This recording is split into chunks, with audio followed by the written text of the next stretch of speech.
प्यारे बच्चों, मैं दिनेश कुमार सरोज, श्री विश्वनाथ इंटर कॉलेज कलान सुल्तानपुर, सहायक अध्यापक हिंदी। प्यारे बच्चों, मैं आज कक्षा 9 की हिंदी अध्याय 3 रहीम के दोहे के बारे में मैं बताऊंगा आपको। सबसे पहले रहीम का जीवन परिचय देखें। रहीम का जन्म 1556 ईस्वी में लाहौर में हुआ। इनका बचपन का नाम अब्दुल रहीम खान खाना था। इनके पिता का नाम बैरम खां था और माता का नाम सुल्तान बेगम था। बैरम खां मुगल सम्राट अकबर के संरक्षक थे। बैरम खां की मृत्यु के बाद रहीम का शिक्षा दीक्षा की पूरी दायित्व सम्राट स्वयं अपने ऊपर ले लिए। रहीम बचपन से ही प्रतिभाशाली थे। इनकी प्रतिभाओं को देखते हुए अकबर ने इन्हें विद्वानों से ज्ञान अर्जित कराया। रहीम अरबी, फारसी, उर्दू अन्य भाषाओं का इन्होंने ज्ञान अर्जित किया। रहीम जी की विद्वता को देखते हुए उन्होंने अपने शहजादे अर्थात सलीम की शिक्षा इनके हाथों में सौंप दिया। रहीम जी सलीम की शिक्षा दीक्षा बड़े ही ढंग से किया। रहीम बहुत ही दयालु स्वभाव के व्यक्ति थे। इनकी दयालुता को देखते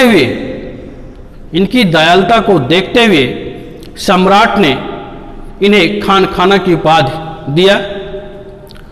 इनकी विद्वता इतनी प्रबल थी कि सम्राट ने इन्हें अपने 9 रत्नों में एक रत्न रखा। और रहीम की मृत्यु 1627 ईस्वी में हुई। इनकी कृतियां जो हैं बैरवे नायिका, मारतंड, श्रृंगार सोरठा, रास पंचाध्यायी, नगर शोभा आदि इनकी रचनाएं थीं। भाषा इनकी ब्रज भाषा थी, शैली मुक्तक थी।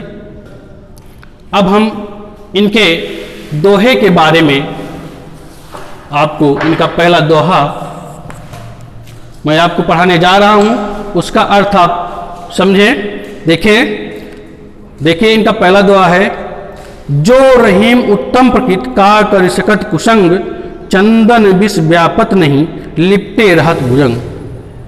जो रहीम उत्तम मन श्रेष्ठ या अच्छा, प्रकृति स्वभाव या चरित्र, का कर सकत कुसंग बुरी संगत, व्यापत प्रभाव, लिपटे रहत भुजंग माने सर्प होता है।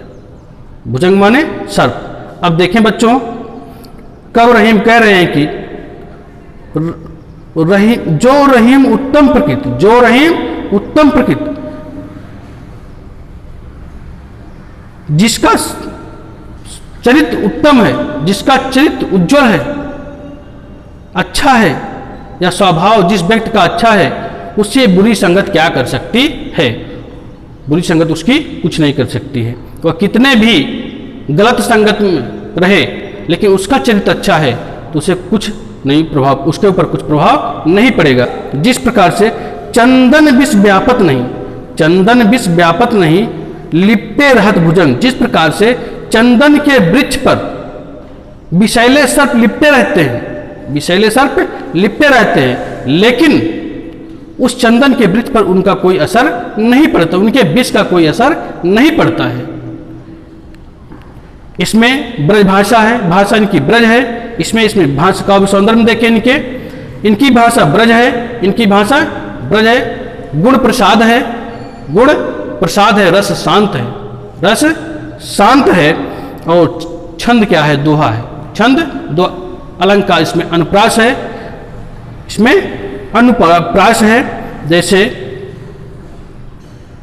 का कर सकत कुशंग, का इसमें का वर्ण की आवृत्ति एक से अधिक बार हुई है, इसलिए यहाँ पर अनुप्रास अलंकार होगा। नंबर दूसरा देखें, दोहा नंबर 2 देखें कि रहीमन प्रीत सराहिए, रहीमन प्रीत सराहिए मिले हो तरंग दून, जौ जर्दी हरदी तजय सफेदी चून। कवि और रहीम कहते हैं कि सराय माने सराहना करना चाहिए, सराय माने सराहना करना चाहिए, प्रीत माने प्रेम, दून माने दोगुना, दून माने दोगुना।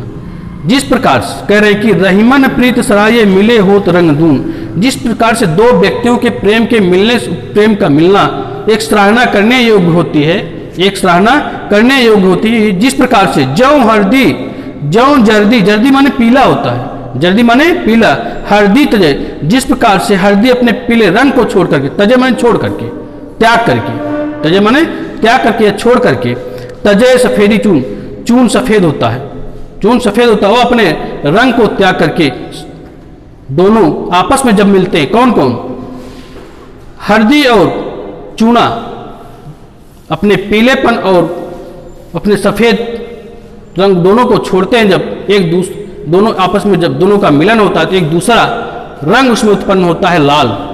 जिस प्रकार से वह रंग लाल हो जाता है, उसी प्रकार से दो प्रेमियों के मिलने से, दो व्यक्तियों के प्रेम की सराहना करनी चाहिए। नंबर 3 देखिए, इसमें काव्यगत सौंदर्य देखिए, इनकी भाषा ब्रज है, भाषा ब्रज है, शैली मुक्तक है, छंद दोहा है, छंद गुण प्रसाद है, जिसमें अनुप्रास अलंकार है। अगला आप नंबर 3 देखें कि टूटे सुजन मनाइए जो टूटे सौ बार। नंबर 3 दोहा है, टूटे सुजन मनाइए जो टूटे सौ बार, रहीमन फिर पोइए टूटे मुक्ताहार। टूटे सुजन, सुजन माने अपने स्वजन या सज्जन, सुजन स्वजन या सज्जन, मनाइए मना लेना चाहिए, जो टूटे सौ बार रूठे, यदि अपने स्वजन या सज्जन व्यक्ति रूठ जाते हैं, 100 बार रूठ जाते हैं, तो उन्हें मना लेना चाहिए। जिस प्रकार से रहीमन फिर पोइए टूटे मुक्ताहार, पोइए फिरोना चाहिए, पोइए फिरोना, पोइए मतलब अर्थ होता है फिरोइए। जिस प्रकार से मुक्ताहार मोतियों का हार टूट जाता है तो उसे बार बार फिरो लिया जाता है, बार बार उसको फिरोया जाता है, बार बार उसको फिरोया जाता है, उसको फिरो लिया जाता है। उसी प्रकार से स्वजन अपने जन या सज्जनों के रूठ जाने पर उन्हें 100 बार मना लेना चाहिए। फिर इसमें भी काव्य सौंदर्य है, वही रस शांत है, गुण प्रसाद है, भाषा ब्रज है और छंद दोहा है। अगला देखें, दोहा नंबर 4, दोहा नंबर 4 देखें, रहीमन अश्वन नयन ढर, रहीमन अश्वन नयन ढर, जे दुख प्रकट करे जाय निकारों गे ते कस न भेद कहते। रहीमन अश्वन नयन ढर, ढर माने गिरना होता है, जी दुख प्रकट करें, करें माने करता है, कह रहे हैं करता है। रहीमन अश्वन नयन ढर, नयन माने नेत्र होता है, नयन माने नेत्र। जिस प्रकार से आंखों से, जिस प्रकार से आंखों से जब आंसू गिरते हैं, जी दुख प्रकट करे, वह अंतर आत्मा के, अपने अंतर आत्मा के सारे दुख को प्रकट कर देता है।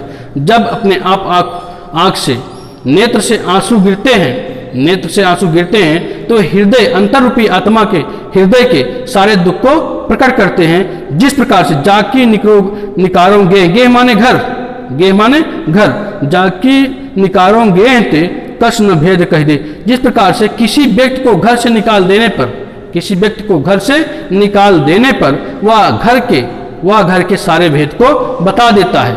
जिस प्रकार से देखिए, उदाहरण ले लीजिए, जिस प्रकार से रावण ने जो है अपने भाई विभीषण को, रावण ने अपने भाई विभीषण को घर से निकाल दिया।